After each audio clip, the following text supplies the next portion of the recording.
seorang Freddy misalnya, saya sebut ya, nama untuk dijadikan sebagai pelajaran bagi kita. Yang orang menyebutnya gembong narkoba, begini, begitu. Tapi kepulangannya indah. Masih bisa menghatamkan Quran 7 kali. Bertobat, minta kesempatan kepada regu eksekutor itu. Sebelum meninggal, beri kesempatan untuk membacakan kalimat tauhid. Asyhadu an la ilaha illallah. Asyhadu anna Muhammad Rasulullah. Dan berikan kesempatan untuk matanya dibuka, jangan ditutup. Supaya Allah menampakkan kepada saya dosa-dosa saya yang akan saya sesali sebelum saya wafat ini. Itu kematian yang indah gitu. Dan gak setiap orang punya kemampuan mengucapkan la ilaha illallah.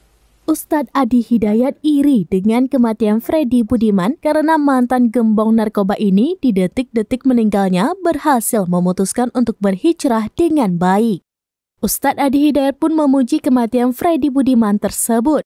Bahkan kawan dari Ustadz Abdul Somad atau UAS itu menyebut bahwa kematian Freddy Budiman itu adalah salah satu kematian yang begitu indah.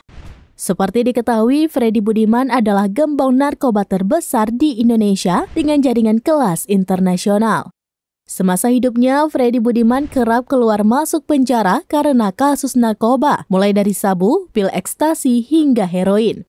Puncaknya, Freddy Budiman ditangkap karena menyelundupkan 1.412.476 butir ekstasi dari Cina pada Mei 2012. Atas kasus tersebut, ayah dari Fikri Budiman itu lantas divonis pidana mati oleh Pengadilan Negeri Jakarta pada 15 Juli 2013. Freddy Budiman kemudian dieksekusi mati di Lembaga Permasyarakatan Nusa Kambangan Cilacap, Jawa Tengah pada tanggal 29 Juli 2016. Ustadz Adi Hidayat menceritakan kematian Freddy Budiman agar bisa menjadi sebuah pelajaran bagi manusia. Menurut Adi Hidayat, meski banyak orang yang menyebut Freddy Budiman sebagai gembong narkoba dan penuh dengan hal-hal negatif, tetapi ia menilai kepulangan Freddy sangat indah. Adi menjelaskan Freddy sudah memutuskan untuk bertaubat dan menuju ke jalan yang benar di saat-saat menjelang eksekusi mati. Bahkan Freddy Budiman mampu khatam membaca Al-Quran sebanyak 7 kali menjelang ajalnya. Untuk sebagian orang tak banyak yang bisa melakukan apa yang dilakukan oleh Freddy Budiman itu. Dikatakan Adi, Freddy juga sempat meminta beberapa kesempatan kepada prajurit yang mengeksekusinya.